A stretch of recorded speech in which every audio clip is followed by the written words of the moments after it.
Give me the argument, the best argument you know, for the power of cinema.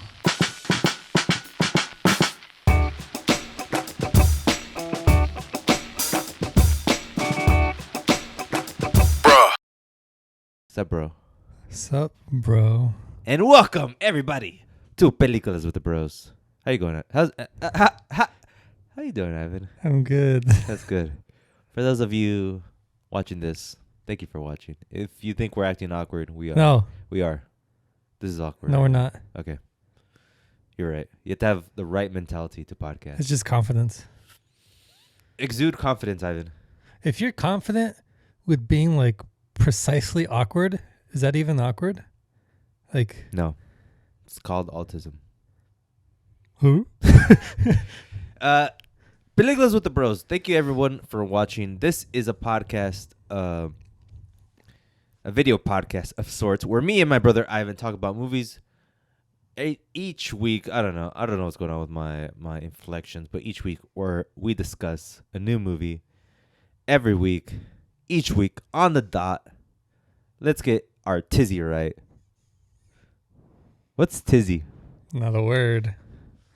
No, it is a word. It's like Is it like she put me in a tizzy. spin? Yeah. I'm going to tizzy the block. Oh, God. You like that? No. Okay. Ivan, what movie are we doing this week? The Eternals. Is it The Eternals or Eternals? Got him. I mean, put him in a tizzy. You did. Eternals, Ivan. It's the latest. Watch how I say this. It's the latest Marvel movie in the multiverse. Shut up. What is this? Movie number 29 or something? Doesn't matter. More the merrier. The more the merrier. That's a good question. Because, like, in comic books now, always, I guess, there's a new comic book every month, right? Uh-huh. For each Hero. superhero. Spider-Man, you get a month. Black Knight, even, you get a new month. Guardians of the Galaxy, Hulk, Iron Man. You think in the 60s they're like, we already have the Avengers. Why do we need more than that? Like, I already saw Infinity War. I already read Infinity War. Wait. Wait. I try to say that again. Like in the 60s or 70s, when Infinity War ended, they're like, we should stop here. You think they're like, there's people who were like, you today were like, yes, definitely. there's enough Marvel. But now, look where we're at. Nobody, would you say that like, you wouldn't say it. Nobody in their right mind would say we had enough comic books. Not including movies. Oh, like literally enough comic books. Yeah. No, I mean there's always So- original work that can be done. Yeah. This movie is not one. Shut up. Got him. What a hater. Strike him up and knock him down. Something like that, right? Eh. I think it's like line him up and knock him down. And I said strike him up and knock him down. Yeah, you messed up. I'll take that. Ivan, we're doing Eternals this week. It's the latest Marvel superhero movie in the multiverse complex. What's the word? Cinematic universe. Yeah. Phrase. And it's a doozy. But before we get into that, thank you for listening. Thank you for watching. If you're still tuned in to this delightful, delectable podcast, what other words would you use to describe this? Decadent. Scrumptious. Euphoric. Effervescent. Sea mist almost. You like that? You monster. What does he say? He says something and he's like sea Like mist. smoke. Sea mist. Something like that. Sea mist. Vapor. Gone. Yeah. He's weird, but he's good. Sorry, Succession talk. We'll get into that. If you're still watching, please hit that like button. Please hit that subscribe button. It would greatly enhance our analytic views and whatnot. Shout out to all the geniuses out there in Google algorithming it up, making our videos pop like Pop-Tarts. I don't know. Ivan, how you doing? Yeah. Yeah, me too. Yeah. Is that like a what kind of bug is that? Would you say up there? That's a fruit fly. That's a big ass fruit fly. I mean, I'm probably wrong, but who What's your cares? guess? I think it's a termite. We have a termite problem. I don't care. I know. Let's get into the movie, Evan. Oh, man. There's no two ways about this. Maybe 4 ways, 5 ways, Maybe. 7.5 ways. I mean, there's 7.5 Eternals, isn't there? That might be right. Like, if you count the kid as half, like, Yeah. do the math. Do the math, people. Do the math. Ivan, Eternals, it's the latest film in the Marvel Cinematic Universe. It's directed by none other than Chloe Zhao. The premise of this movie? Yeah. Let me hit you over the head with this one. Huh. Eternals are a group of super beings sent to Earth by the celestial Erisham, an even more powerful super being, to protect humans from evil super beings called Deviants. They are forbidden to interfere with humans other than protecting them from these deviants. Over thousands of years, the Eternals witness human fighting amongst each other, leading them to question whether it's all worth it, whether their All-Father is really in it for the long haul and in it for the good cause. When the Deviants return after hundreds of years, the Eternals are reunited to defeat the new superpowered Deviants. Wow. Oh my god. Wow. I've been with a cast of Gemma Chan as Cersei, Richard Madden, shout out to my boy, as Icarus, Kumail Nanjiani as Kingo. Yeah. Leah McHugh as Sprite, Brian Tyree Henry as Fastos, Lauren Ridloff as Makari, Barry Keoghan as Droog, Are you okay? Don Lee as Gilgamesh, Harish Patel as Karun, Kate Harrington, my boy, as Dane Whitman, Salma Hayek, shout out to all the Mexicans out there, as Ajax, and Angelina Big Lip Jolie as Thena. Ivan, we're going to get deep. I don't think we're going to get that deep, but we're going to get into this movie right after this short break.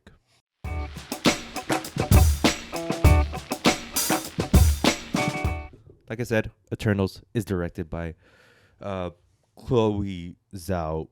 Her movies before this, have you ever seen any of her movies? Heck no. Alrighty then. We have Songs My Brother Taught Me, The Writer, and the Best Picture award winning at the Oscars, Nomadland. Wow. She also won the Best Director for that film. Wow. Her style. What's her style, Ivan? I'm glad you asked. She has deep character development skills. She's good at, like, from what I hear, because I have never seen any of her other movies, which shows how stupid I am. She has the ability to bring the human out of a character. You could say, like, if you're watching, what was a bad Marvel movie? Thor 2. What's another one? Like a more recent one. Black Widow. Black Widow, great.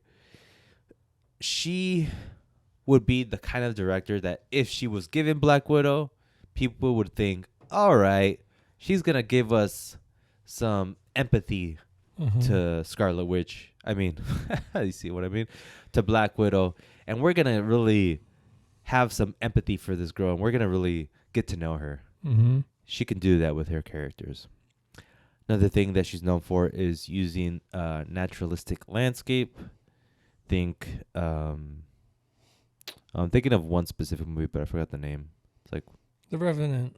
Yeah, The Revenant's a good one, right? Where you have like a lot of nature, and you're just the setting is nature, and I think she sort of gravitates to those kind of things.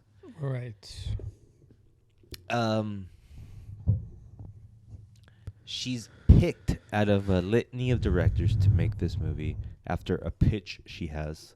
She actually pitched a vision of this movie to Marvel. Cool. And they're like, all right, we see you, girl.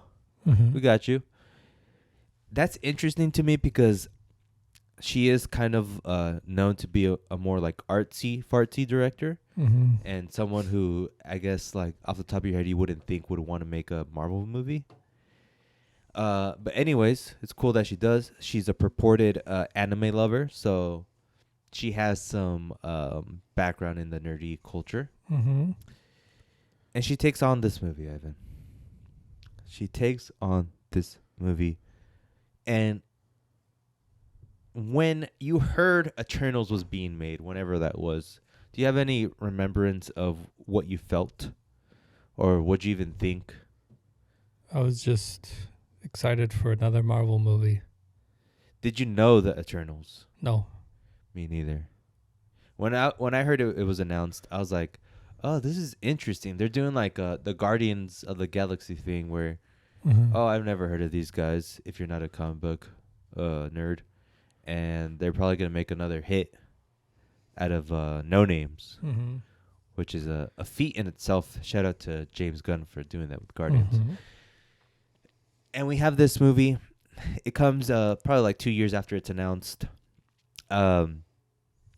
What were you thinking it was going to be before even watching it?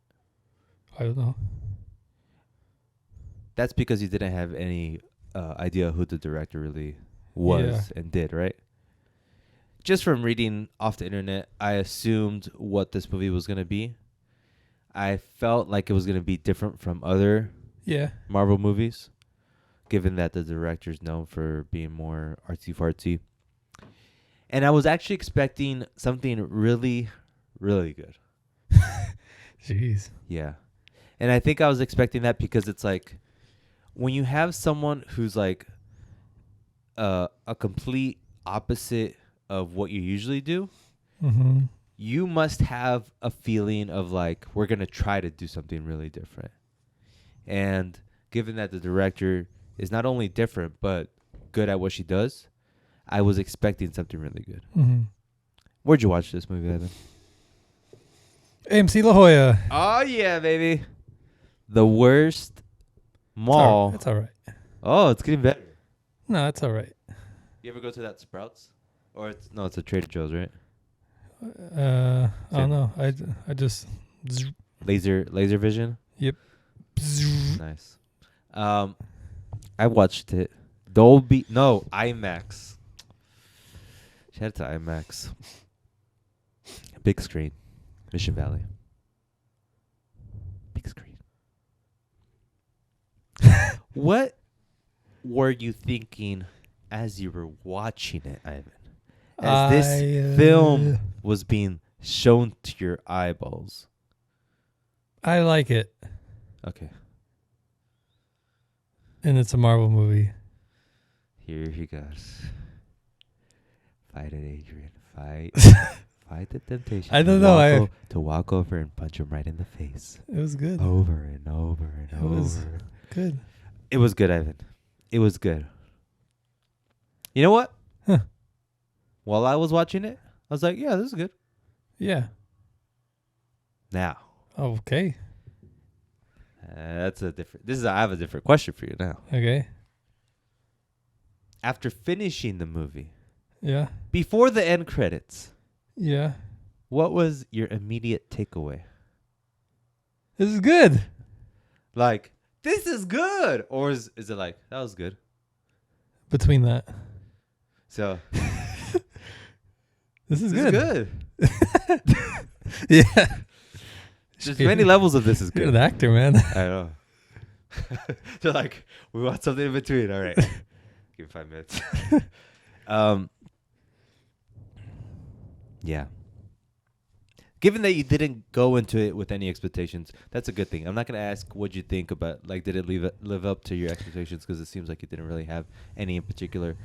For me, I was let down as far as my expectations went. I was also sort of let down as to not like the quality of the film, but the things that I saw in the film. Again, it is a Marvel movie, so I was expecting something different, but they did go with the same old, I guess not tale, but if it's a Marvel movie, you're gonna see superheroes fighting, you know. Mhm. And I was expecting to see less of that, but we got a lot of that. Yeah. It doesn't make it bad, Okay. but it does make it redundant. To me. you. For me. Correct. That's right. I was also waiting to see more of this like naturalistic landscape that even Feige was touting, you know? Kevin Feige was saying There's more than any other Marvel movie. correct. There is more than any other movie, but the way he made it seem, it's like she got so much out of it. I think like if you compare it, it's like yeah, she did. But if you're like looking at Revenant, like the CGI fest still over here. Yeah, unfortunately for me, yeah. Let's get into one topic, cuz like it seems like we're going to fight right now and I don't want to fight. Okay? That's all you then, because I'm chipper as a bee over here. You just came from watching it, correct? Yeah. Okay, good. Do you have any kind of Criticism. no, the word is escaping me right now. Go catch it. Hurry. Like leniency is a bad word, but I'm going to use it. Leniency towards Marvel movies. Am I biased? Are you biased? Of course. As far as like what you see. What? As far as what you see. What do you mean? movie Like see? I watch them. Like, is it good? Yeah. Yes. Okay. And you don't have that kind of same bias for movies that aren't Marvel, correct? Non-superhero movies. Okay. Okay. And that's only for movies. This is a particular thing you have for the Marvel sort of branding. Okay. Would you say you have the same thing for DC? I'd say, if anything, I'm more critical of DC. Okay. I'm unpacking layers of onion skin right here. I prefer a parfait. What's a parfait? It's the yogurt with the nuts and then raspberries, and So I'm unpacking layers of a parfait? because parfaits are like berries, granola, nuts, yogurt, and then maybe like whipped cream on top. So am I eating it? You're like, you ate the whipped cream. You're going. Okay, so we're digging deeper into the parfait right now. You got the granola. I just took off the whipped cream. I'm at the granola right now. Yeah. This is the rocky terrain, you can say. Okay. Now. The shield to my psyche. Yeah, this is the hard part. Now I have to break in with like some kind of drill. Then you get into the inside, the raspberries, where it's... Wait. We're not there yet. Okay. I just like painting a picture for our audience. I like that. I very much appreciate that. Now that we're at the granola part of your parfait. Now that we know Marvel is sort of your... You have like a rose-tinted glasses when you I'd look say at... it's my bread and butter. It's your bread and butter. It's the lobster cheddar bay biscuit from Red Lobster. Like, that's just... It's nothing special, but it's good. You know? Okay. Can't go wrong. So my next series of questions are as follows. Do you have It feels like I'm on like a stand in the jury. Like I'm the judge is here, I'm here, and you're the lawyer. yes. And you're like pacing back and forth, and you're about to get me, and I'm gonna go, you can't handle it. But I have to implicate you. Okay. Like I have to like Break me. reveal some things about you. Yeah. It's like psychology 101 right here. Okay. How should I attack this? This mind is a vice. The granola isn't even crumbled. It's like in a puck. Oh. That's You have like Okay. Is there any... This might seem off brand or off subject. Is there any like equivalent in music that is like this for you, where it's like trash, like this is trash, oh, this is home cooking, I like this? Maybe Kanye, but I think Kanye's just way better than a Marvel movie. Correct.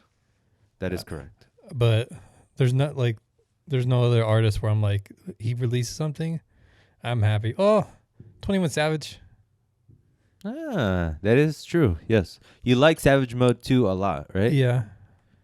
I like all this stuff. Okay. What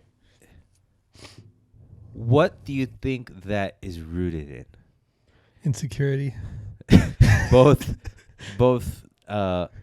liking, I guess, liking superhero movies or liking Marvel movies for what they are, Yeah. and liking 21 Savage for what he is. Yeah.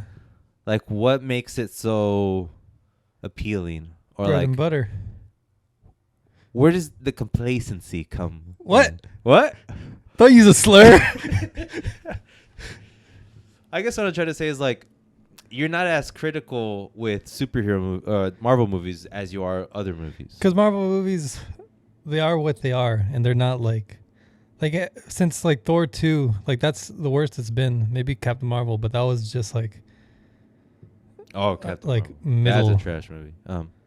It was like at worst serviceable, but it wasn't anything new to me. And I don't like that, but I'm not gonna knock it for being like a 7 out of 10. Right. Like Drake's new album, for me, 7 out of 10. Like, I don't hate it, but I know I wish it would be better. But I don't care that much, you know. Yeah. But like a Marvel, for me, is like at a base 7.5 because they got the formula down. Everything else is like peaches and cream. But okay, that's true. But any other kind of formulaic movie has the stuff down. Well, like, why don't I feel this way about like noirs or or even Last Night in thrillers Soho. or horror movies? Yeah. Is it like the fanboy side of you where it's like, this is my thing and it's my go-to? I feel like this is a long answer. Do you have an hour? I can schedule it in right here. Okay. Go ahead. You just start Marvel. crying. The tears. The insecurity. Okay, ask the question again. What is it about Marvel movies that gives you the ability to just take it as it is? To take the tropes, Okay. to take the genericness of the plot and just accept it and enjoy it as much as you do, whereas other movies you don't. Just at its core, it's fun. And those other movies are not fun. And I'm a fun guy. As you could tell. Yeah. I thought you said you had a long answer. That's the simplified 100-page essay form. That's the Yeah. thesis. That's a thesis. I never knew you can use fun in the thesis. The word fun. It's the perfect word to explain. Because you're right, it has the formulaic everything, Yeah. but it's fun. Right. For you. I think if you just let go, any of it can be fun. You can say that about any movie. I mean, Last Night in Soho, there was like, it's not really fun and horror. You're just like scared. Like, is being scared fun? For some people, yeah. I feel like it's more like you enjoy a different feeling. You're like, wow, I haven't felt scared in years. Right. Or even like, what's the Midsommar and all those? Like, those aren't fun movies, but they're good. But people are like, that was fun. No. It was a fun experience. Right. But that's not even a fun movie. It's like Dramatic. Like, there's a lot of movies that aren't fun. And like, they don't want to be fun. Because they're just like a drama. Like, you don't watch Joker and like, that was fun. Like, that was entertaining. But that was pretty uncomfortable the whole time. You just said Joker? You know, it's an easy example that everyone watched. But it's still a superhero movie. It's not. I guess it's not technically. It could be a drama. Just Then what's any other? What's the Green Knight? That wasn't really fun. I was uncomfortable for a lot of it. It was fun at the end when he's like off with your head, and I'm like, haha, it was a little adventure. But the whole time, I was uncomfortable because I didn't know how it was gonna end. But it was a good movie. But Marvel movies, it's like you're just having fun. They're throwing the stupid jokes that I predicted. I got something for you. Oh, God. I gave you the smoking I'm in gun. the granola. I cut away. I'm in the berries. There's 2 layers of granola. No, there's not. I see the berries. I'm about to just dive in deep. Okay. You like fun stuff, eh? No, don't do it. I know where this is going. Why don't you like fun music? Like Turn up music. Why don't you like Playboy Cardi? He's fun. it's more like an expression of like energy, like anger that I see from him. Okay. And also like the fun part I would say is like the moshing and the going wild. But I don't really like that. Like that's a version of fun, but it's not my version of fun. Right. But a lot of people would say superheroes are not my version of fun. Like when a girl's watching Cersei and Icarus fighting, they're like a girl. Yeah, they're just a typical girl would be like, all right, boys, superheroes, what's fun action figures. Yeah. You know? Well, I think like there's just always going to be a gender difference for like fun because boys are a little more action oriented. Yes. I don't know. Girls are more like design, like to draw. I don't know. You know what I mean? Put them in the box, why don't you? I put men in the box. You didn't say anything. You're going to say the next thing, they're not allowed above the 4th floor. Cut the cameras. Oops. Okay. No, I understand what you're saying. And I have the same kind of thing for certain movies, certain music, you know, like I guess anyone, it's normal to be biased. Not me. That's number one. But as long as you admit and you see your biasness, right? Yeah. Like, can you see how this movie wouldn't be good for most people? No. Or do you really think that it's good? I think it's good. Like, what? But what's wrong with it? Besides, if that's the thing, like redundancy. Like, I know there's things wrong with it, but not wrong enough where people would be like, "That sucked." But that's the thing. That's the thing that Marvel is good at, because they don't release anything that would make you say, "This is not good." Yeah. It doesn't take any kind of risk. Yeah. It plays in that sweet spot where as long as you do the plot, as long as you have enough laughs, as long as you have some action, you're going to be okay. Yes. And that is true. You're going to be okay. But isn't that just admitting that you're okay with being complacent? You're okay with just the same old rigmarole. Yeah, but it's still for kids. It's still a kids movie, so I can't. Is it? It has a sex scene, but yeah, I guess it is. As gay kiss. That's not for kids, either. It's tough. It is when you're on the to be right. Oh my god. You can't even believe yourself. You're like, I'm so stupid.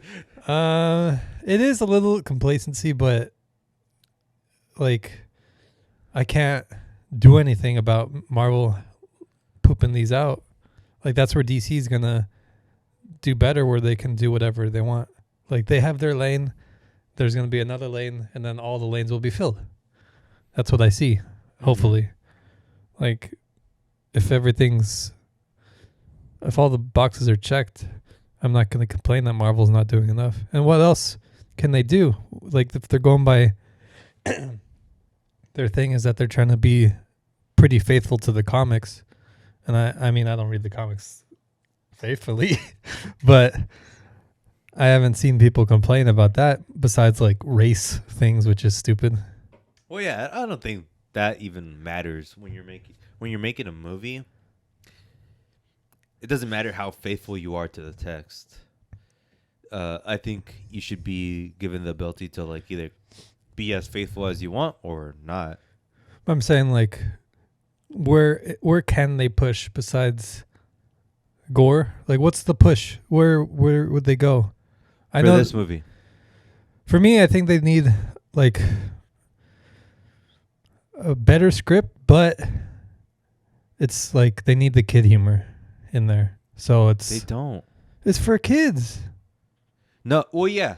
The movie's made for everyone. That's the issue, I guess. Yeah, but too. they need to cater to everyone, and that like Yeah, that it's little made for fart everyone. joke, that's for the kids so they can laugh, and then they'll be looking for another 10 minutes. Right, And those 10 minutes pass. So like action scene, they look for another 10 minutes. right, Like they have to do that. right. And that's where DC's going to not have to do that. Like Marvel can have the kids. DC can do whatever they want. Yes. Yeah, I guess it's like it's not Marvel's fault. It's not Marvel / Eternals team fault for making this movie as generic as it is. It's my fault for expecting that. Yes. Blame yourself. And where can I watch?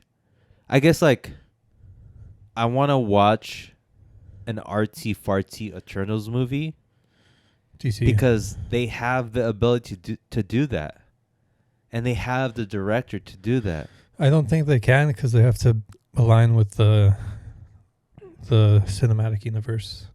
Like it has to have that string of genericness all the way through. Because they can't have like a Joker in there because they're like, what the heck was that? What was that blip of deliciousness that I just saw? A Joker, A Joker movie where it's like really good. a comedic movie. Just like a good movie. Like where you're this oh. is a 10 out of 10. This isn't anything. This isn't generic. They didn't make those kids jokes. Like they can't do that. They could, but why would they? Like they don't need to. They're gonna make money. And then I'm there to watch. I recall you saying it's not about money when it comes to art. What? I said that. Like, I agree, this is Disney's movie and they can do what they want, and Yeah. their goal is to make money. Mm-hmm. I'm just fighting back against the notion, not the notion, but your not your love for this movie, but your enjoyment for this movie. When if Drake does the same thing, you would be more critical. Because I know Drake doesn't have to do that anymore. But why does Marvel have to do it? Why do they have to keep making this kind of movie? Because the kids. What's the difference? Drake doesn't have kids fans. Yeah, he does. Not like Marvel. No 10-year-old's like, Drake, I got the Drake action figure. But what I'm saying, yes, true. It's a different demographic, but no one has an Eternals figure. No one is gonna like go home and get Icarus Gilgamesh. figure. Gilgamesh. That guy is pretty cool. But They might. yeah, they might, but they probably won't because these characters are whack. They're not meant for that. These characters toys? are meant for, from what I see, like they're super empathetic to the human race. Yeah. They're protectors against these other evil monsters.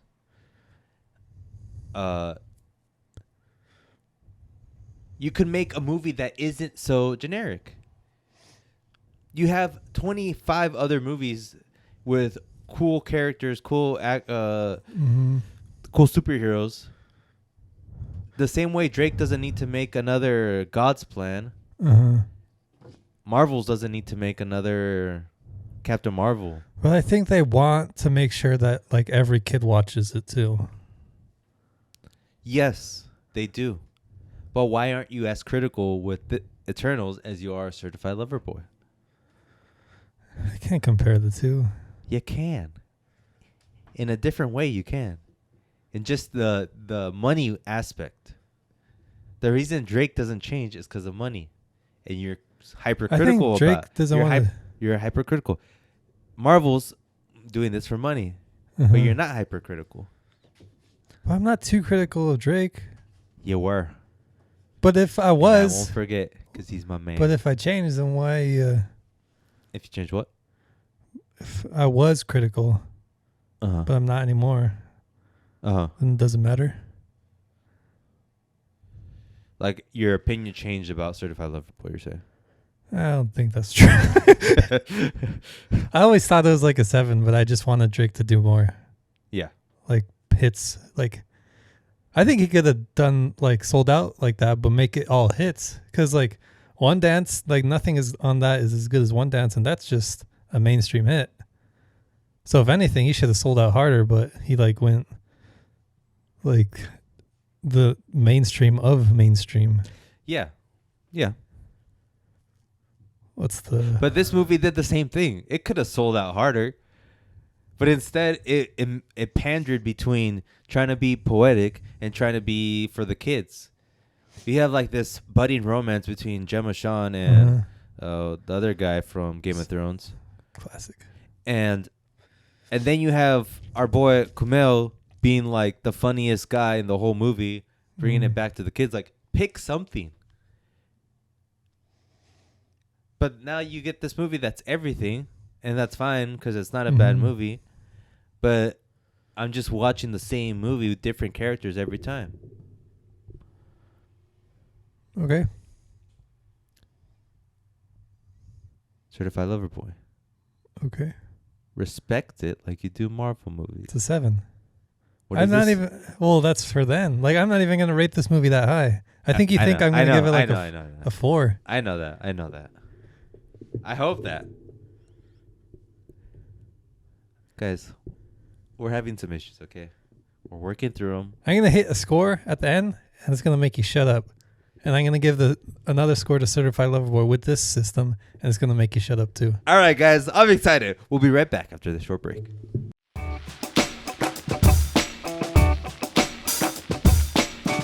Ivan, let's talk about the good things about this movie. It's a lot of things. Oh God! Oh, Just pushing your buttons. I like it, guys. I like it. I like this discourse.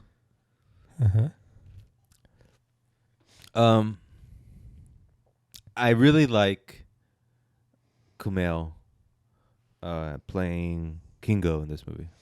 Actually, didn't care about him. I just like his scenes because they do bring levity to the movie, and they bring a lot of laughs, and he's just very. Your eyes go towards him whenever he's in the movie. Okay. Another thing I liked was that the director Chloe trying to use her signature style of like bringing empathy to the characters.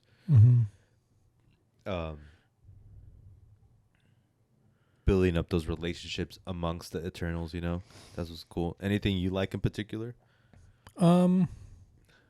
Maybe not a scene, but like just in general. I like the moral dilemma of the whole movie, where it was like it is a hard choice to make. And what is that? I'm not telling you. Tell the audience.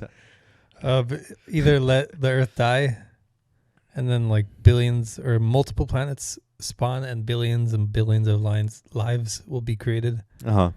Or let Earth live, and then the potential of those billions and billions of lives will never happen. Correct. Yeah. And I could like relate to each of them, like their reasoning. Yeah. For why they all chose whatever, besides that stupid kid. Yeah, like that. There was a side of the Eternals that was basically for the Earth being eaten up and a celestial being created from Earth. There was a side that was for the humans trying to let them live and save Earth. To me, like Icarus is sort of, I guess the betrayal doesn't make sense. His reasoning for wanting to destroy the Earth makes sense. Like, I didn't get how like his character played throughout the movie, and then the revealing of him killing Ajax. Isn't Ajax from Matrix? It's a cleaning detergent. Ajax. I didn't really get that, and that sort of threw me off. Why he just killed her? Yeah. Like, I know why he did it, but it didn't feel right for the character to do that. Like, it seemed like a reach, like... And then him saying, well, I was just gonna make sure that... Never happened. That the deviants are all destroyed. But I was gonna let Earth be destroyed. You know, realistically, if he didn't do anything and let the deviants do whatever, it probably would have taken him a long time to kill enough humans for the celestial to not be born. Like, if there's only 5 of them, like if they were just like killing humans, it would take, I would assume, like months of like constant killing and killing to like make a dent in the human population. The deviants. Yeah. Right. Because there's 9 billion people. Right. Like, how many can they realistically kill in like a week? Which is probably how long it took. You're all doing mathematics like, you know what? Just let them roam. Yeah, like they can. Yeah, like what is his true purpose? Like, does he just not want his friends to be killed? That's what it is, he was just like super faithful, and then when he killed her, he's like, "Well, I'm in this deep. Might as well." What is this blind faith to this god Erosham? Don't get political now. I guess that's another thing, like blind faith. Another theme of this gorgeous movie. Yeah. Is your score rising a bit? I see in your head. Can I give you my take for this? No, but like how I would make this movie? Sure. So I was reading something where Feige was saying like there was an idea that we wanted to do where, and I'm not sure if they really went for it in this movie. I think they did in some ways, where these Eternals characters would be like behind some of the major milestones in human history. Okay. Like one example we saw was when the H-bomb was set off in Hiroshima. One of the Eternals was there, and he was blaming himself for leading this to happen because he helped with the technology that created it, right? Yeah. I would like to see a movie that was like heavy, like the plot revolved around like 3 or 6 major things that happened in human history. And you want like a mini series, 1942, World War II, Hitler. On the side, that little kid. Yeah. You're weird. And it would be like a Back to the Future / Forrest Gump version of this movie. You know? It's like, oh, of course they were involved in the ending of the Cuban Missile Crisis. Okay. Stuff like that. That'd be one version of this movie that I would like to see. I wouldn't. And another version of the movie that I would like to see, and it's not really my take, it's more of like what I thought Chloe was going to do, the director.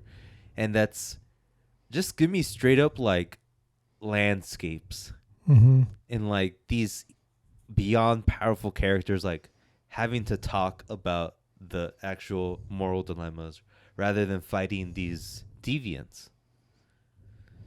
And having like a more artsy-fartsy movie that I thought I was going to get.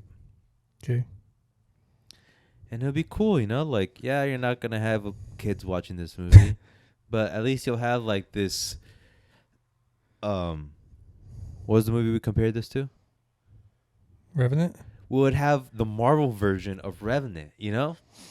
Like, don't you want to have that on your toolbox rather than, oh, let's put another superhero movie in there? As if I were Feige, I'd be like, I would love to have like a Academy Award-winning Marvel movie.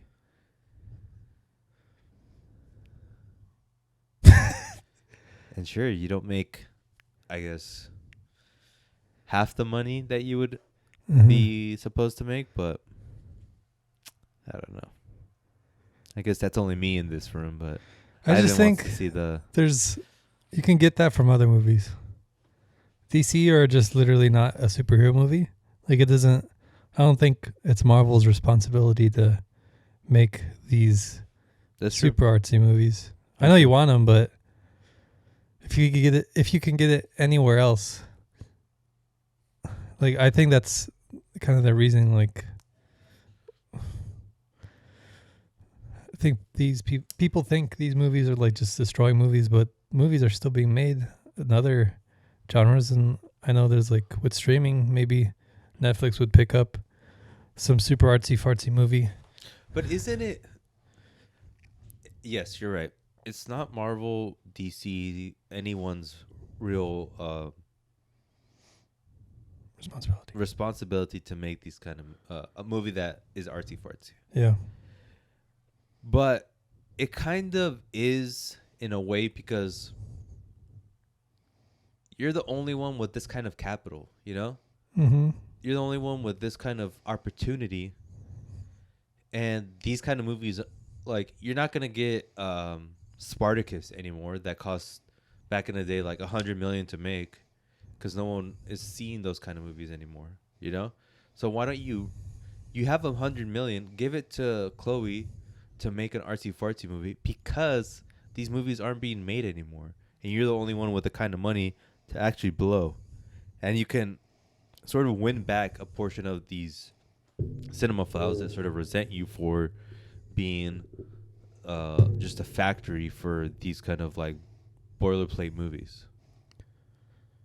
I think those movies will come back like naturally, like with or without Disney, because people, they're gonna want different things eventually.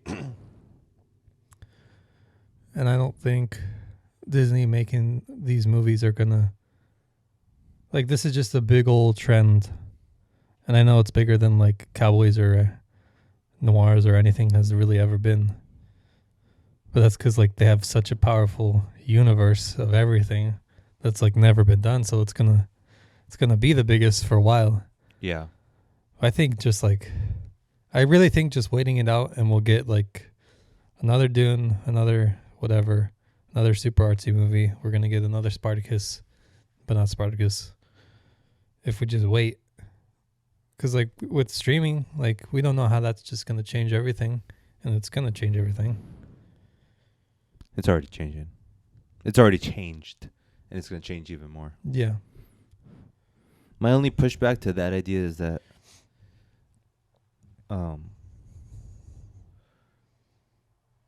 wait, what were you saying? The first part? It's a trend. It's a trend.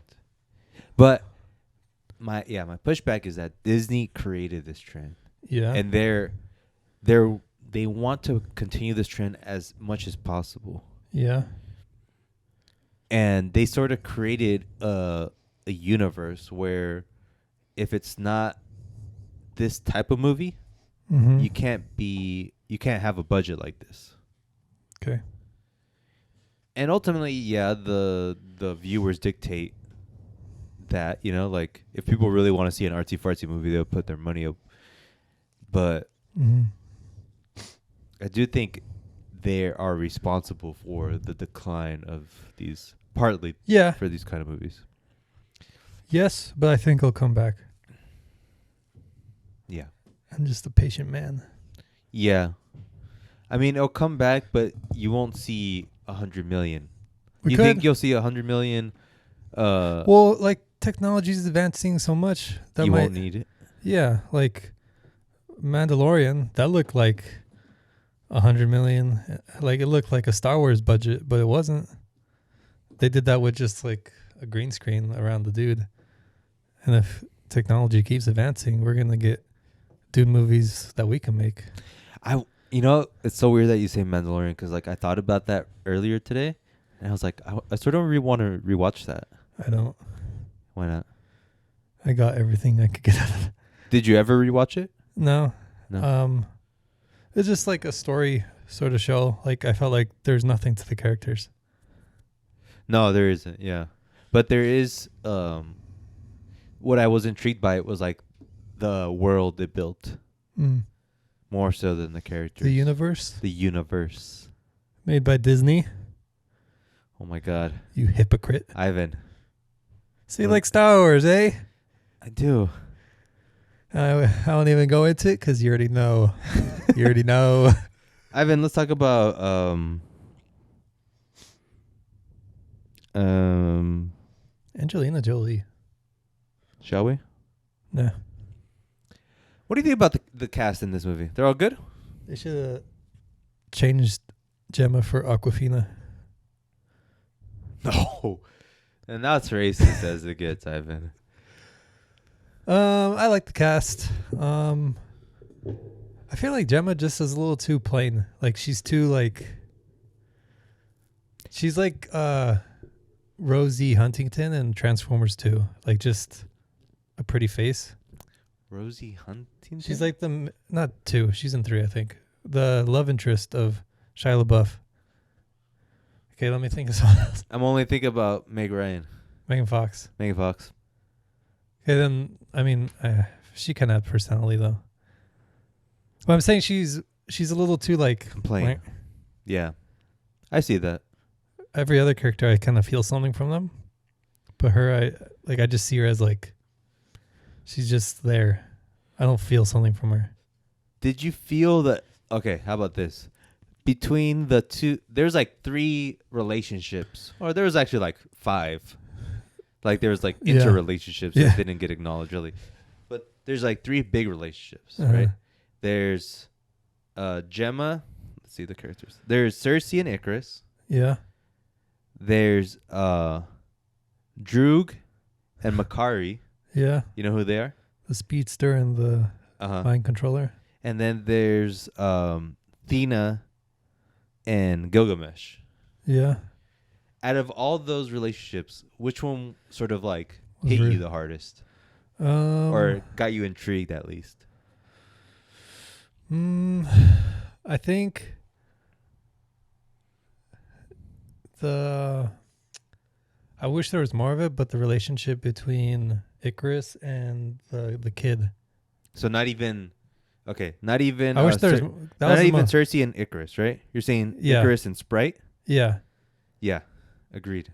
Well, I don't agree with that, but I agree that it's not as interesting as Cersei and Icarus, who were the main sort of plot point in this movie. Yeah. Which I think is an issue too. Like when I was watching the movie, I was way more interested to see Thena and Gilgamesh. Yeah. And also, like you said, Sprite and Icarus. Yeah. And even Makari and Droog, like their little weird relationship, it was more exciting than Cersei and Icarus at any time. Yeah. That's sort of... I think it's just because of Gemma, honestly. I think how they wrote her. I think she could do more. We'll see. But she was just... she was really plain. Mm-hmm. Well, if they were all wrote by the same people, written by the same people, wouldn't they have like an equal amount of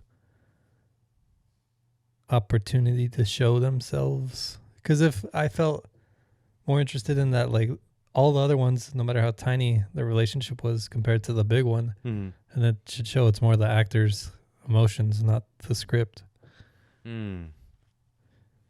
Because you said she had more screen time? Yeah, if anything, she should have been like obvious, but if I'm like, I don't know, then she really didn't do much. That's a good point. I'm not saying she's horrible. I'm just saying they should have got someone with a little more chops. A little more style to her. Yeah, emotion. Huh. No, I see that point. Yeah. I guess it's like, what if everyone's playing by the script? And if everyone has the same game plan. It's also the director's fault too, you know? Like she's the coach, right? She has to bring it out of her team. But if she hired a bad player, then she's kind of stuck, isn't she? I'm pretty sure she had input on who they chose. Yeah, but Maybe they just chose. It doesn't matter.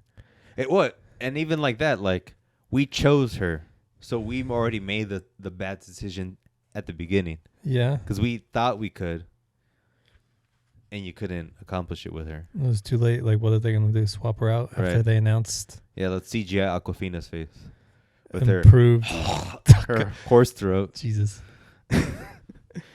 Ivan, this movie didn't perform amazingly well in the box office. It's doing okay, right? Sure. I think they're just gonna chuck it up to like, let's do it better next time. New IP, new faces. Like, I'm not familiar with that IP. that was so good. We'll talk about that. Yeah.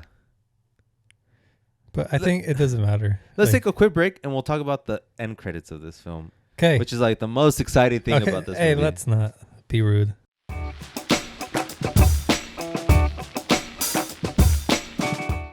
End credits. End credits, Ivan. Harry Styles reprising for the first time his role as Thanos' brother, Prince Eros. It's funny when he said that. I thought for some reason that didn't click in my brain, and instead I thought he said Thor's brother. Oh, And I was like, okay, Thor has a brother Loki. that I had never heard of. Maybe it's because of the multiverse. And it's not until I got home and I looked it up. I was like, oh, he said Thanos. Okay, that makes a little sense. Mm-hmm.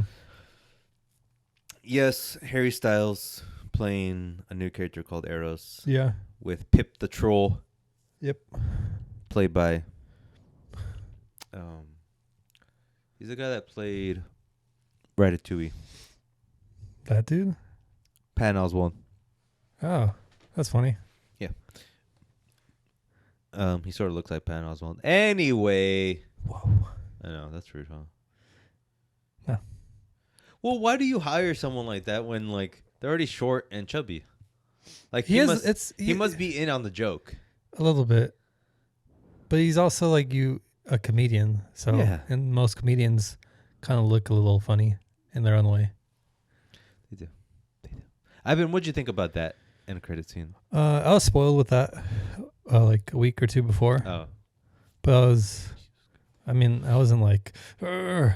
Like it was a smart choice because like super recognizable face that's gonna drag all the girls to watch the next 20 Marvel movies. Like with that bit alone. More lore, like Thanos' brother. Like where's this gonna go? yeah. They were just building, and now it's like this giant web, and I'm interested. Why do you hate everything? I don't. Oh, I love everything except for superhero movies now. That's what I'm realizing. You gotta grow up.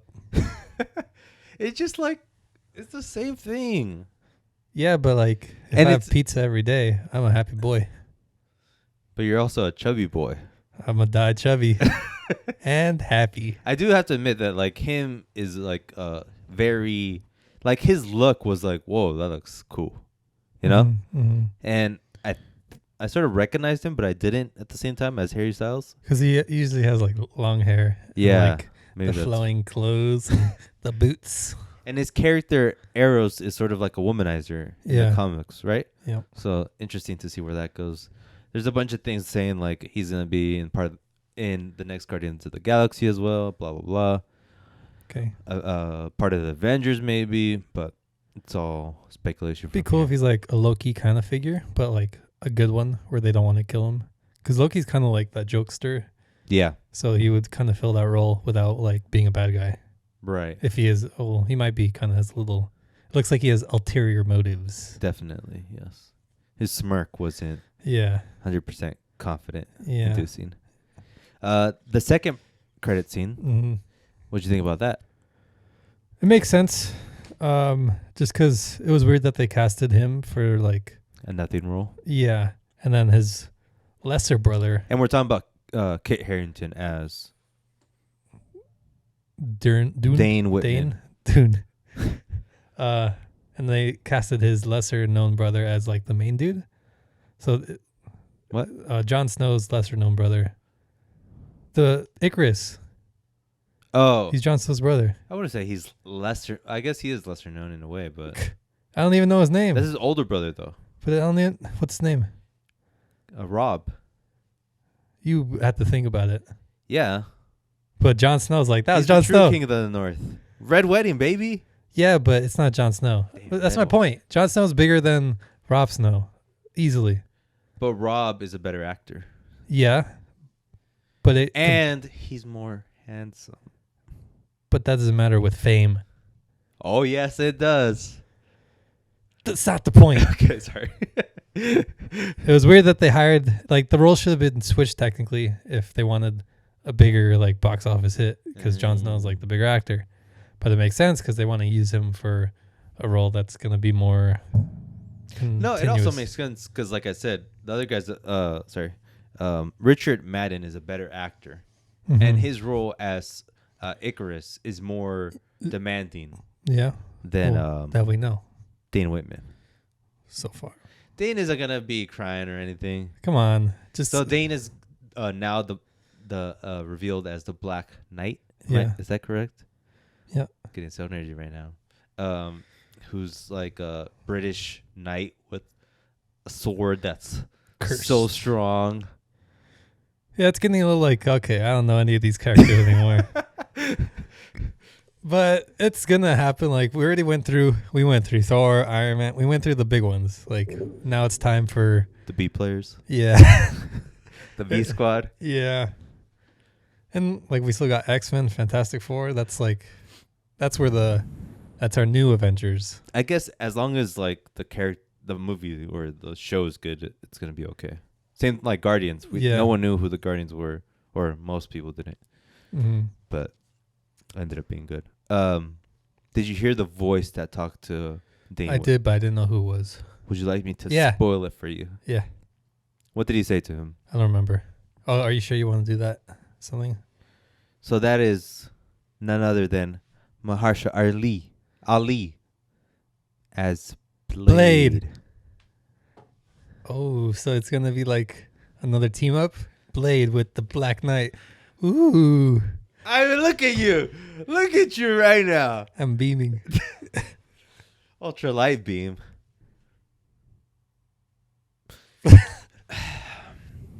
Yeah. Post credits. And that's the thing. Like, for me, it's like, when I saw Harry Styles, I was like, oh, that's interesting. And for me to be more interested in that than 50% of the movie is demoralizing. That's on you. It could be said it's the truth, though. That's on you. Ivan, Huh. let's talk about actually, how rewatchable is this on I'm going to watch this tomorrow. low, medium, high scale? Medium. More than Dune? Well, I'm going to rewatch Dune no matter what because there's more coming. I would watch this because there's more coming. It's about equal. You're ridiculous, honestly. You're basically saying they're as good as each other. No, that's not what I'm saying. I'm going to put it on low as rewatchable scale. Best scene for you, Ivan? I loved the scenes with the Celestial and the last one with the new one. I just really love how scale, like, it looks so like, yeah. Like I've never, like in any movie, I've never felt that. Yeah. Especially the first scene where you see Selma Hayek and like it transforms and I didn't know what I was looking at first. It's like, jeez. Yeah. The first and the last scene of the Celestial to me are the best scenes. When it like he goes away, it's like, and it's the interstellar black hole looking thing. Yeah. Like when I saw that, I was like, that's Interstellar. Yeah. When Ajax first talks to the Celestial Arasham, she's literally probably 1/10,000th of his scale, right? Probably like, even it would take less. 10,000 of her to. I think she's even smaller, or he's even bigger. So and like he's just huge. The way they framed it made it look so immense. He's a planet. Yeah, he's definitely. planet size, Earth planet size. Yeah. So yeah, the design of Arishem was really cool, and also almost the final scene where Cersei gets summoned by Arasham. That's pretty scary. Like how the world just like the clouds parted and his face was just like looking down. If I saw that, I would cry. Like, honestly. That'd be so scary. Jesus. That was a great scene. Yeah. I also have here when Kingo first comes out and he's making a Bollywood film. Oh, yeah. That was good. I like that a lot. Just like how ludicrous it was. And his face was like... Yeah. So just good. like the chauvinistic... Yeah. Like, I'm better than everyone and yeah. I'm buffer than anyone. It still sort of irks me that he said, I don't like talking about my body, when it's his fault that he got so yoked. Yeah, I think he wasn't prepared for it. Like, the mental difference it would make to him. Like, you would think you get buff, you're happy. Or, like, you change positively. But if you're a movie star where everyone judges your looks and you get super buff super quick, and before you were kind of ugly and fat and you weren't seen as, like, a sex symbol, like, that huge change for him probably just... That's a form of trauma, I would say. But I think it's traumatic because he doesn't want to talk about the reason he got so big. Because he took steroids. Yeah. And he doesn't want to admit it. He's new. I think the issue is like he got addicted to it. Yeah. And now that he's addicted to it and he doesn't want to talk about it too because he doesn't want to out himself.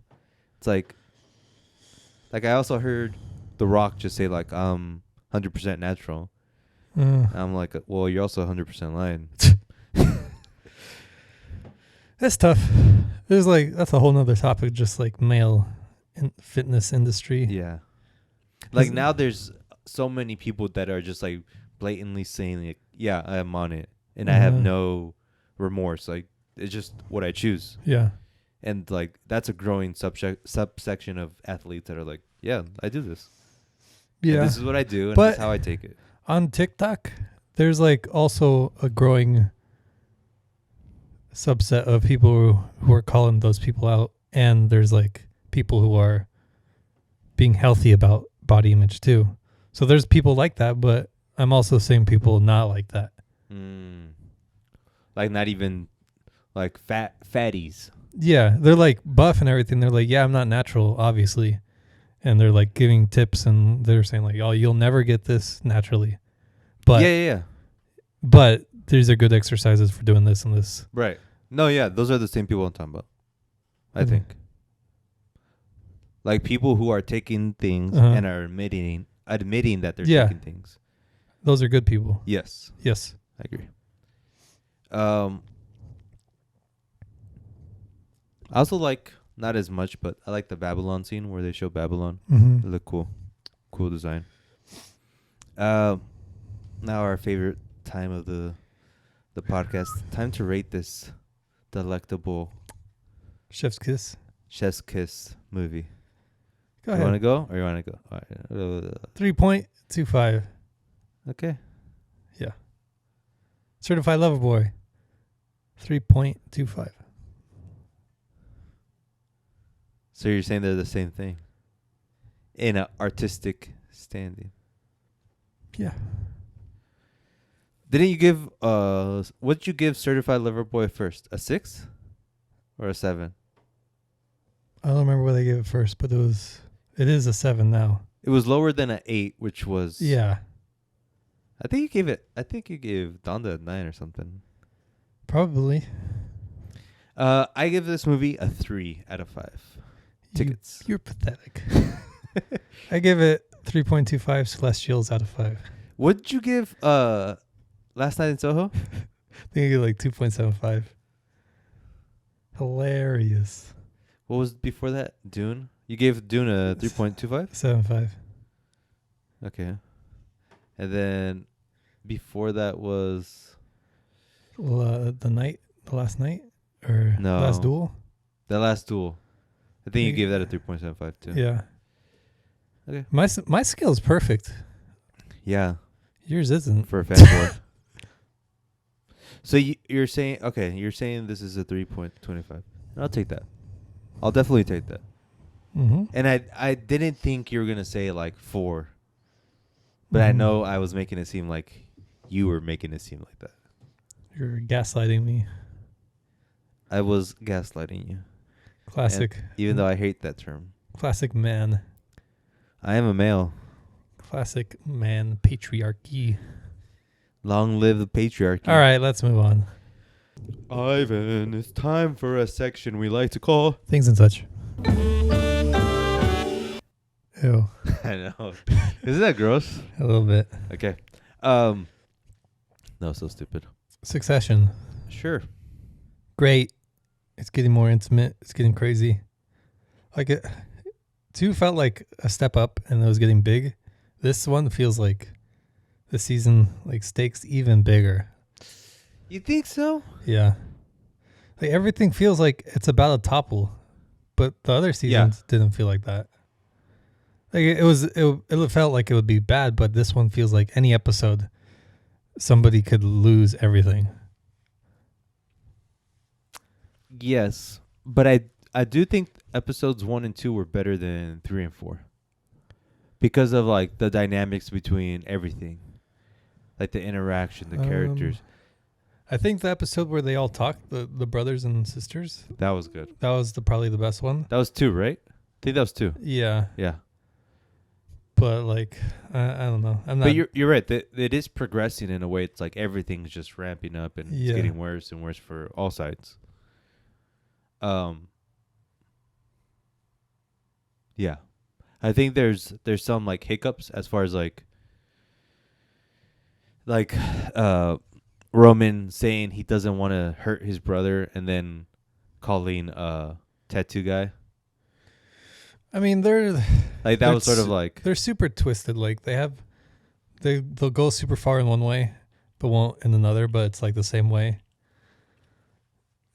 And I don't know, that letter, like how it messed Kendall up. Like Roman knew how it would end up, but maybe not so much. Because the letter was like such a personal attack. The tattoo was more like this guy he's not that good of a guy. Right. Yeah, I could see that. I guess it was more less direct. Yeah. More like actual something he did. Yeah. Yeah. Not to say I didn't like this episode, but not as much as the other ones. But it's gonna be good. Yeah. I mean, like, I have full confidence. The cast is crazy. I'm loving where Tom's going. Like his descent. To me, that's the best. When he was the story he was telling Greg. Yeah. It's like, I would castrate you and marry you. Yeah. And Greg's like, yeah. Yeah. And he was like scared. That was like so perfect. Like the reactions from everyone. Yeah. And now Tom, like the actor, his face, he's just like, you could see it on his face, like the pain and how he's about to cry. Yep. Like I don't know any other show that can really do that besides Mad Men, or movie too. But like I don't really see acting like that. Yeah. Where like you could look at their face and get all the story you need. There's nuance. Yeah. In the facial expression. Yeah. Adrian Brody this episode. Yeah. The Broadster. Is that the Broadster? It's the only way I know. I thought it's Adrian Brody. It's the Broadster. The Broadster. Yeah, Tom and Greg are just dynamic duo. And I love how Tom is crumbling. And he's just seeing Greg. And he's just like... going up. He hates it because it's like... I think he hates it because he sees a lot of himself in Greg. Uh-huh. And he's like... Also, you shouldn't be where you're at. Yeah. Like, there's no... You shouldn't be there. You're only there... You're like the dumbest person. Yeah. But by calling him the dumbest person, he's also calling himself the dumbest person. He's going to jail soon. Yeah. Yeah. And then people are flipping. I like that when Logan was telling Adrian Brody how he really felt about Kendall. Yeah. Because that was like probably the first time Kendall ever felt loved by his dad. But he also he can't take it either. Love? Because the words. Because he doesn't know what the hell is wrong or true or not true. Because he's such a liar. I think he knew it was true. But I don't think it was true. I think he was just saying that. But it is true. No, you're not supposed to know if it's true or not. I think Kendall's like the best of them. Yeah, you think that, but the point is, what does his dad really think? And no one really. You shouldn't know. We're meant to believe that we shouldn't know if he's telling the truth or not, because nothing has shown that he's telling a lie. I think he's telling the truth, because that dude wouldn't have believed him if it was a lie. I think he's smart enough to know a lie. No. Yes. I don't think so. Because we don't even know anything about this character. He's really. Smart. Is he? He did that speech like, I got you to walk out here to eat those rats for my pleasure. That's true. He has some kind of... He knows the game. Yeah. He's not He's not Tom. A little baby. Like, he knows what he's doing. A little baby. I think it's true. I think Logan really felt that. But he also felt like he's going to win. I think that's where, like, it's... I don't know. That's so weird. But I do like that. Like, I do like, even myself, like, even though what you're saying, I'm still like, I don't know. I can't believe anyone in this. And poor Kendall, because he's like, he wants to win so bad. He kind of wants his dad to die. But while he's like dying, he's like, Dad, are you okay? Like, yeah. He can't completely be a killer. Because his dad's... But Logan was dumb in that scene. Kendall did everything right. Besides the end when he's like, so we're good, right? Like, he should have been on his dad at that point. But everything up to that was like Logan. Like, he should have just said, like, I'm old. I need a break. Get the driver over here. Yeah. Like, that wouldn't have made him look bad. He just wants to look perfect. Right. But he's also senile. Like, Logan got him too. It's like, you're an old man. Everyone hates you. Like, you're dying. You're like 600 years old. Yeah, I like when he was like, do you even listen to yourself? You're losing it. Yeah. Like, he really felt that. Yeah. And it's all true. Yeah. Like, I think both of those were true. Like, everything Logan said were true. Everything Kendall said was true. But the only thing we don't know is who's going to win. Yes. There's something else. Yeah, I don't know. I can't remember. But yeah. It's good. It's good. Did you watch the Kanye interview? I saw like bits and pieces. Okay. Any notable moments you want to discuss? He's a genius. He's ahead of everyone. The big thing that like sort of was cemented in my head after watching it, and it's not that he's a genius, because like that's already been sort of proven in many ways through his music and his success. But it's like I literally see the bipolarness in him, in the way he speaks of himself and also the way he sees things as far as like competition and other things. So he's like, his main thing is like, I'll take Drake for example, his beef with Drake. He's like, I'm better than everyone. Okay. And they talked about verses. Like, if I do a verses, I would need like 5 people to verses at the same time. Which he has a good point. All right. I'll take that. But then he's like, when he's talking about the beef with Drake, he's like, this is a professional rap beef. And what I don't like is what Drake was doing about like pretending that he slept with my wife. It's like, we shouldn't be like that. We should be like, this is a community. We have to help one another. But in the same breath, he's saying like, I'm better than this person. I'm better than that person. Like, I'm just telling you. And he always says like, I'm just saying the truth. Like, I'm telling you the truth. But then he comes back and he's like, we have to help each other. We have to do this, do this. Then he's like, Big Sean. Yeah, I don't rock with Big Sean. Because he doesn't support me. And if you don't support me, then you're with the devil, was one of his direct quotes. Agreed. Because I'm with God. And I'm like, oh, God. I think he's like, I get both sides of what he's saying. But it's just the fact, like, you'll never get both, Kanye, because you want both. Like, they're direct opposites of one another. I think everything he's ever said is right, but he just doesn't know how to present it well. Like, not in music form. Like, whenever he just talks. Yeah. Like, what he said about Big Sean. He said he didn't like how he got, like, how the Democrats got Sean to go after him. And, like, that's fair enough. But he's saying... He doesn't say it right. Like, I wouldn't really know how to say it perfectly. To me, that's right. Like, he's saying what he feels. But people say, like, people would think, like, they would just see Big Sean, like, with the help. They would see,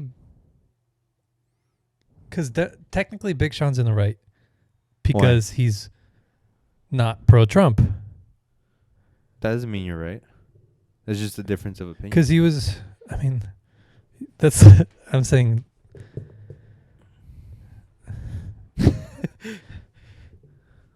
Because it's not a difference of opinion. If you're saying it's a difference of opinion, that means it's legitimate to like Trump for his policies and everything. It is. But he's crazy. He's not crazy. Yes, he is. He doesn't know what he's doing. He's not doing anything beneficial. I think it'd be a stretch to say he's not doing anything beneficial. I think it's better to say in the long term, there's more negatives than positives for Trump. Then that's not good. Yeah, but you could say the same thing about a lot of the presidents. I think it's just easier to say with Trump. I think, but I wouldn't say that about. Like Biden, one can argue the same thing. He's doing more bad than good. I say just Trump is doing way more bad than any of these other presidents ever did. But that's not the point. I'm saying technically Big Sean's in the right if we're going by Trump's not good. Okay. So people would say like, yeah, Big Sean did that because you're going for Trump. Right? But he was running for president. He was basically saying, why don't you support me running for president and not denounce me for running president and go with the other side? That's what he was mad about. That he didn't support him? Yeah. And that's fine. You can be mad at someone for not supporting you after supporting his whole life. Mm-hmm. To me, that's not as big of an issue as him being so sensitive to a rap beef with Drake and also wanting to be better than everyone. Like, there's two inherent differences in that. Like, I get that you think you're better, and yeah, most likely you're better than everyone, but don't pretend like you want to be kumbaya with everyone, because you're always saying like, oh, I'm better than you, I do better stuff than you. Mm-hmm. Like, there's inherent conflict in saying you're better than someone. It's very conceited. Yeah. Even if it's truth in there. I think that is a little more of like just natural in rap. But I think the problem with Drake's thing was that it was just a lie. Where, like, if you're going to rap beef in the truth, not in lies. Like, what? What do you mean? Like, what should Drake not have said? Like, just don't lie. If you're... About what? Sleeping with Kim. But he never said that. But he implied made it it. seem like that. Yeah, that's not truthful. But just because you say I'm gonna shoot this guy doesn't mean the rap beef is like bad. But if he says, "Yeah, I might have killed XXX," that's beef in a lie, beefing with a lie. Oh, I'm just saying beef with the truth. Okay. Does that make sense? Yeah. And I think that's a more healthy version of beefing. That's like competition. Sure. But if you're like, it's like back to the football or like sports fan, like be competitive with love, you know, not I hate the other team. I literally want them to die. Right. Yeah. But I think like there's two sides. It's a two-way street with that. Like, I'm sure Kanye has lied to Drake's face. and that's what's causing this whole beef in the first place. I think just Kanye likes to play too much. Like he jokes at the wrong times. Like with that beat that was supposed to be Drake's. He's probably like, it would be so funny if I just released this as a joke. But then he doesn't realize how Drake's gonna take that. And that's where it gets bad. You think he literally didn't think it wasn't gonna be a messed up thing? You think he was doing it as a joke? I think he knew it was messed up, and he knew it was a joke, but I don't think he thought it would be as much of a punch as it was to Drake. But that's lack of respect. No, lack of awareness on his part. Yeah. Like anyone would see that. Any right-minded person would see that. Yeah. So it's just like a two-way street in that sense. Like, oh, you're going to do me dirty like that? Uh-huh. And then, okay, so there's another thing that he said that he's like, I don't like subliminal shots. Come at me. Because, like, when I see that, I can form, he said, I'll take a dinosaur bone and make a dinosaur out of it. Like, I see the whole picture. Yeah. And it just, to me, it's just like how sensitive he is to it's things. Like paranoia from his bipolar stuff. Yeah. But Drake also likes doing that. So it's like maybe some aren't, but he has to see everything as, what'd you say? Subliminal. Just because like, it's just like, just such a toxic dynamic they have. Yeah. But it's also like in rap beef, that's how it is, you know? Like subliminals are commonplace. But he is so sensitive to those kind of things that it really irks him, and like you can tell it gets under his skin like yeah, to no ends. But he's the best. So why should anyone beef with him? Cuz he is like a jerk. And I get like you have to be jerk. You have jerkish qualities when you have like this kind of mentality of like being perfect, and what you want you try to get. He had some other interesting ideas, just like I don't want to have a house anymore. Stuff like that, which was like interesting. He's so genius. And he's always talking about like, I think he's really big into like non-material things now. Yeah. Like I don't want to owe anything, and I like a big thing that I liked was him saying like there shouldn't be anything like black pride. Okay. Like we're all of the same being. Like we should really just like he says I don't like being called like the first black billionaire, like stuff like that. 'Cause I want to be just me. That stuff was cool. I think his ideology is perfect, but his implementation isn't. What was the first part? I think his ideology is perfect. Yeah.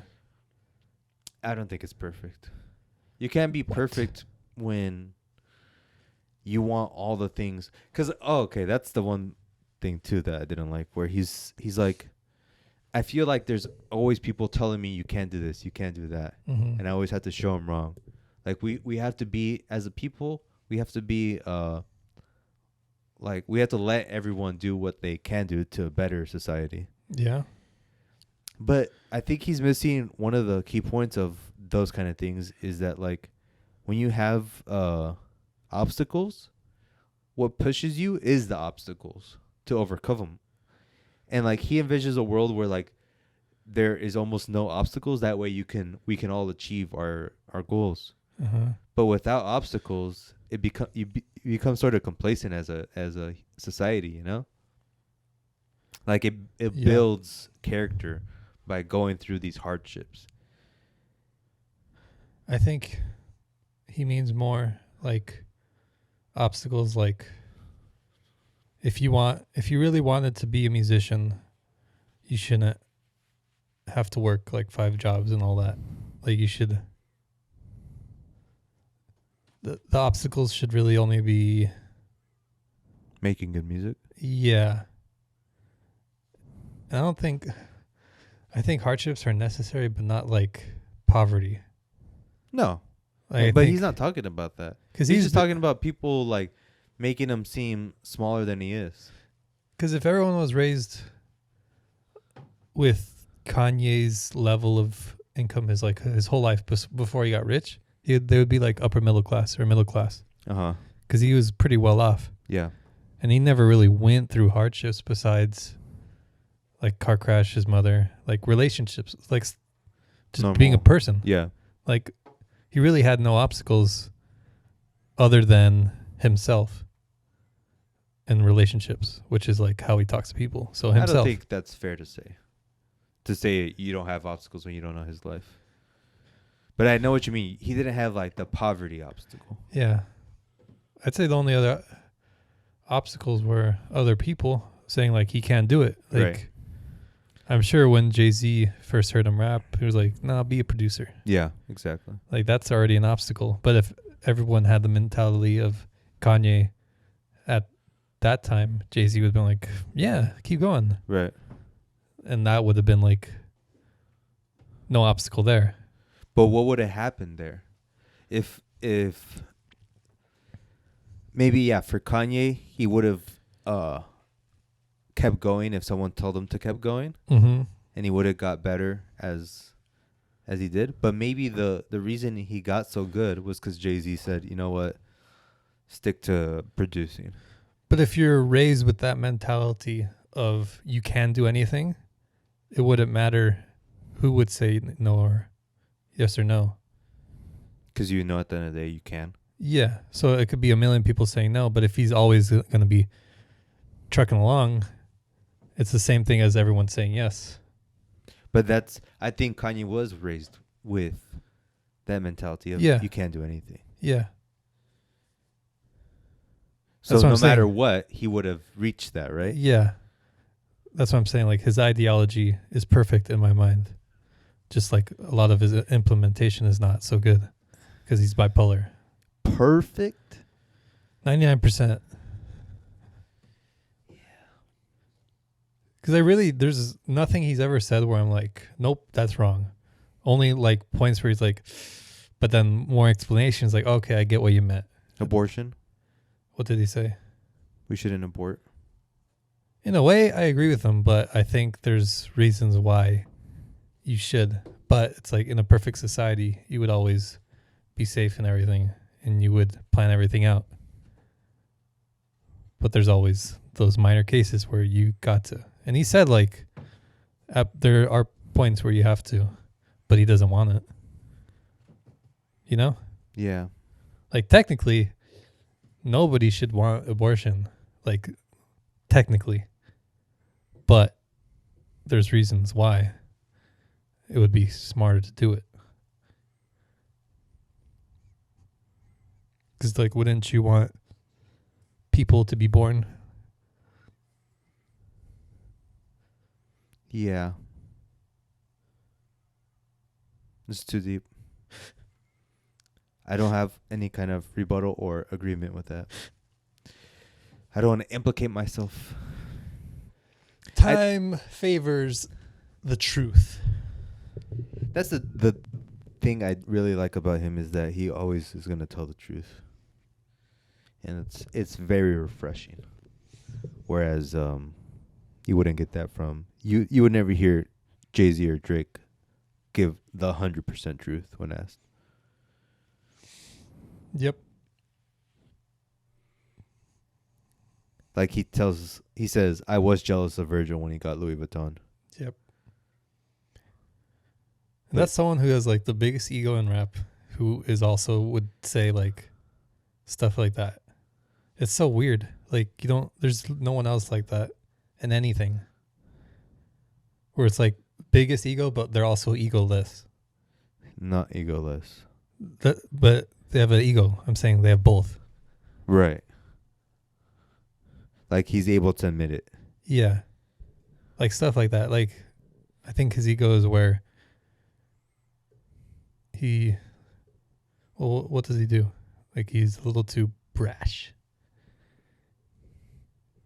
Yeah, it is brashness, right? Because he tells the truth no matter what. Yeah. But if everyone lived like that, wouldn't that be good? It would, as long as you are able to have a thick skin and accept the truth. Because if someone tells you you're ugly, you're like, yeah, I'm ugly. And I'm okay with that. But some people are like, yeah, I'm ugly, and get depressed. You know? It's how you're raised. Educated, raised. It's just hard. It's hard. Like, it's easy for him to say how we should be when it's hard for other people to be like that. Like, he wants a perfect world that will never happen. I think it could happen. Well, I don't think I'll ever see it. But we would need like some kind of chip in our brain that would like calm us down. I don't think that. Like, I think it would just need some very rich people who would just finally do the right thing and like put education and how people are raised in like the forefront. And then like 100 years, they'll be good people. Because right now, like people like us, we got to work through that to get to his perfect society. But if we have everyone raised with a Kanye ideology without the brashness, but just live with love, live with truth, live with all this, then everyone raised will more easily get that. But that's such a big task to implement a way of thinking and living around the world, around 8 billion people. Well, I'm saying, I think if we do it here, it'll reverberate because it's going to show in our art and culture and everything. And but everyone. It takes money. It's not just. Yeah. Like, Africa can't do that as easily as we could. Correct. But Africa's going to watch our movies with our new ideologies in 100 years. And they're going to want to be like us. So they're going to start living like this. Like, this won't happen for like centuries, if it ever does. Yeah, you're very optimistic, and I like that. I like that about you, Ivan. Wow. I'm a fun guy. You're a fun, optimistic guy. Yes. Someone might say you're related to... Meta World Peace. Yes, because I can't think of the other guy's name. Ivan, one last thing. When he said, on my grave, it's going to say... Big Sean? I deserve to be here because I signed Big Sean. I literally, like, jaw dropped. I was like, damn, this guy is... He's just, best. Like, so exaggerated. Like, a normal person would be like, damn, why didn't you support me? But... He's sensitive, man. But he's like, sensitive. You didn't support me. It's just, like, I know your funny. mama. Yeah. So good. It's funny. He just lives in exaggerations. Oh, okay. And then lastly, we'll end on this, I think. The video he put on Instagram where he makes a plea to Drake. That was so good.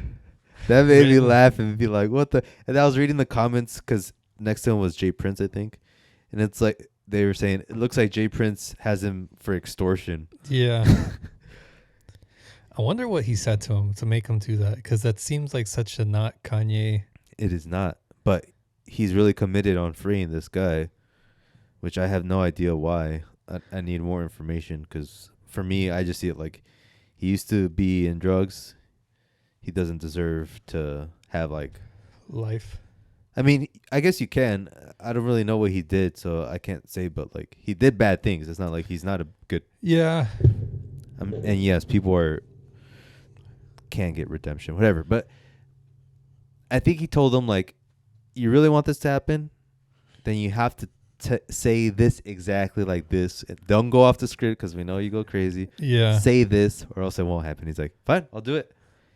And it's like such a Kanye thing to be like, yeah, I'll do it. And he does it like hard. He's like, I am sorry for doing this. So robotic. And I heard there's on French Montana's next album, Drake feature, heard there's a subliminal. Really? That's what I heard. That's what the streets are saying. You got your pulse on the East streets out here? Yeah. Nice. And if that happens, I'm going to be annoyed. Like, I just want them to make up and make their album or just not talk to each other but be happy with each other. I think the beef is good because there's no negativity from it. Thank you for listening. Thank you for watching. This is Peliculas with the Bros. Look us on any podcast platform. We're on Stitcher, SoundCloud, Spotify, Apple Podcasts, Google Podcasts, wherever you get your podcasts. Look us up, Peliculas with the Bros. We're also on YouTube, Peliculas with the Bros. Look us up there. Hit the subscribe button. Hit the like button. Leave a comment. We'll talk back. We'll be back next week. We're going to go down a little filmography run with our boy P.T. Anderson. We're going to do 2 of his movies. Then we're going to end with his latest movie, Spaghetti. I didn't even know he had a movie. Yeah, I forgot what it's called. It's starring the son of Philip Seymour Hoffman, the late Philip Seymour Hoffman, which is... Questionable. I'm excited for it. Anyway, next week we'll do a P.T. Anderson film of Ivan's choosing, and then we'll do mine choosing. But yeah, thank you for listening. We'll see you next week. Peace out. Bye.